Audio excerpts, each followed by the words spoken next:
Halo, perkenalkan nama saya Imron Novia Kamala dari S1 Farmasi Kelompok D semester 6. Nah, di dalam video ini saya akan membahas tentang materi sabun padat dan mereview jurnal sabun padat ekstrak seledri. Nah, video ini guna memenuhi tugas kosmetologi yang diambil oleh Ibu Ermawati. Jurnal yang saya gunakan adalah Mutu Fisik Sabun Padat Ekstrak Daun Seledri. Nah, pengertian sabun sendiri diartikan sebagai sediaan pembersih kulit yang dibuat dari proses saponifikasi atau netralisasi dari lemak, minyak, wax, rosin, atau asam dengan basa organik atau anorganik tanpa menimbulkan iritasi pada kulit. Nah, berikut ini adalah reaksi saponifikasi atau penyabunan antara trigliserida dan basa kuat menghasilkan gliserol dan juga sabun. Jenis-jenis sabun menurut bentuknya itu ada dua ya teman-teman, ada sabun cair dan juga sabun padat. Nah, apa sih perbedaan sabun cair dengan sabun padat?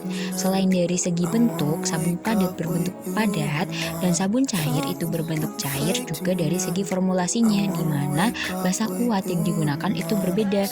Sabun padat menggunakan NaOH, sedangkan sabun cair menggunakan KOH. Nah, NaOH ini sering dimanfaatkan pada proses pembuatan sabun padat karena menghasilkan sifat yang sukar larut di air. NaOH dapat larut di air dan memiliki sifat basa kuat. Namun dari segi kesukaan, sabun cair lebih disukai daripada sabun padat. Dari segi sterilitas pun, jika digunakan bersamaan maka lebih steril sabun cair karena dalam wadah daripada sabun padat. Jenis-jenis sabun padat itu ada 3 macam. Yang pertama ada sabun transparan dengan tingkat kejernihan yang sangat tinggi. Yang kedua sabun translucent atau sabun semi transparan, dan yang ketiga adalah sabun opaque, yaitu sabun yang paling sering ditemui dan banyak ditemukan di pasaran. Selanjutnya kita masuk ke formulasi sabun padat ekstrak daun seledri atau Apium graveolus L. Nah, formulasinya ini terdiri dari ekstrak seledri sebanyak 5%, asam stearat sebanyak 6%, minyak kelapa 14%, minyak jarak 5%, NaOH 30% sebanyak 19%, NaCl 0,2%, etanol 96% sebanyak 8%, gliserin 9%, DEA 2%, essential oil itu secukupnya saja, kemudian ada aquade sampai dengan 80 gram. Di dalam jurnal ini, zat aktif yang digunakan adalah ekstrak dari daun seledri. Tanaman seledri itu memiliki kandungan zat aktif diantaranya yaitu tanin, flavonoid, alkaloid, minyak atsiri, dan juga saponin. Sehingga seledri ini menghasilkan aktivitas antioksidan. Yang kedua yaitu ada asam stearat yang berfungsi sebagai peningkat stabilitas. Nah, si asam stearat itu membantu untuk mengeraskan sabun. Namun, penggunaan yang terlalu banyak itu menyebabkan sabun kurang berbusa, dan jika terlalu sedikit pun sabun tidak akan mengeras. Selanjutnya adalah ada minyak kelapa yang merupakan minyak yang mengandung asam palmitat.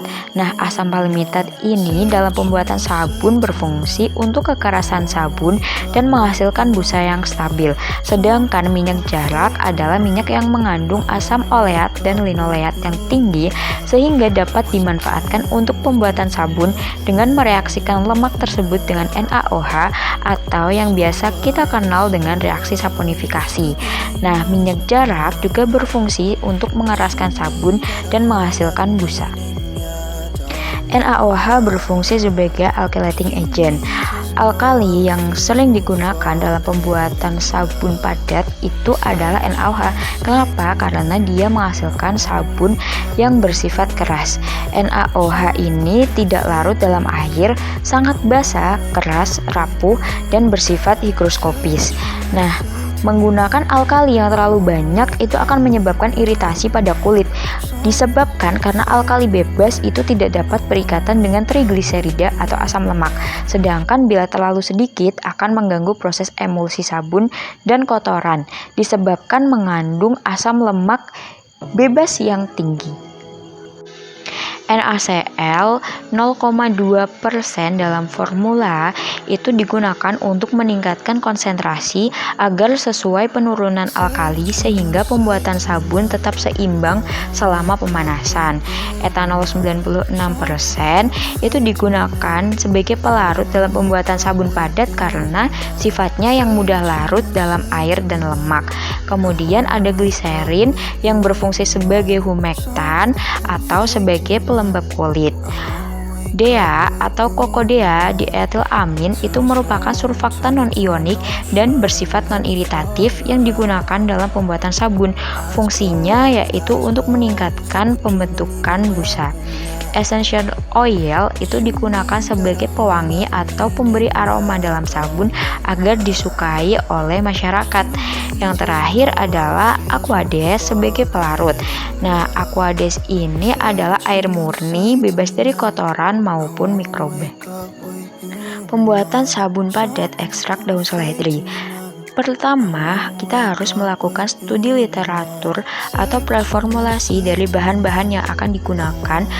Untuk apa? Agar kita mengetahui sifat dari bahan yang akan digunakan sehingga kita dapat memperlakukan bahan sesuai dengan sifat-sifatnya.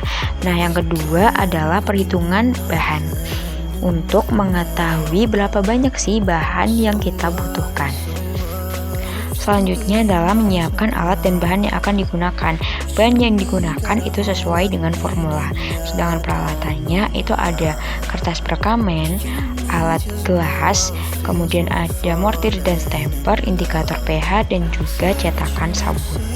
Setelah semua alat dan bahan siap, dilakukan pembuatan sabun padat. Pertama, asam stearat dilebur di dalam minyak kelapa dan minyak jarak pada suhu 60 derajat Celcius sebagai campuran satu. Nah, suhu dalam pembuatan sabun itu harus dijaga. Tidak boleh terlalu tinggi maupun terlalu rendah. Kemudian fase air larutan NaOH, etanol, dan gliserin itu dicampur dan diaduk sampai terbentuk sabun.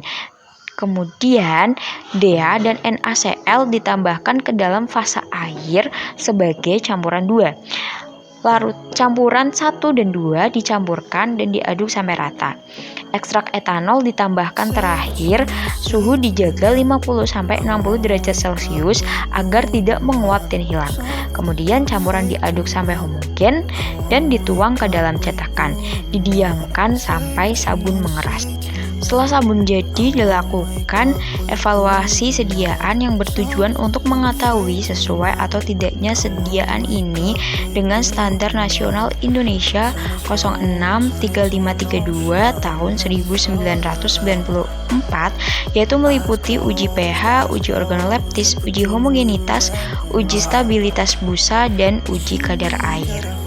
Yang pertama ada uji organoleptik, di mana kita mengamati tekstur, warna, rasa, dan aroma dari sabun.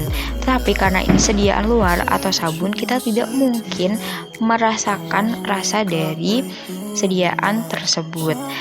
Uji yang kedua yaitu uji homogenitas. Tujuannya untuk melihat keseragaman partikel sediaan sabun sehingga menghasilkan efek maksimal.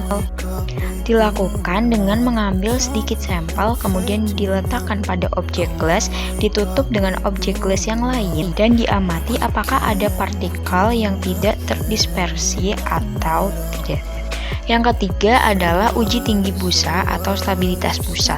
Dilakukan dengan memasukkan 1 gram sabun ke dalam tabung reaksi yang berisi 10 ml Aquades, kemudian dikocok dengan vortex selama 1 menit. Nah, busa yang terbentuk itu diukur tingginya menggunakan penggaris. Tinggi busa diukur kembali setelah 1 jam. Tujuan dari pengukuran tinggi busa ini adalah untuk melihat daya busa dari sabun padat transparan atau sabun padat.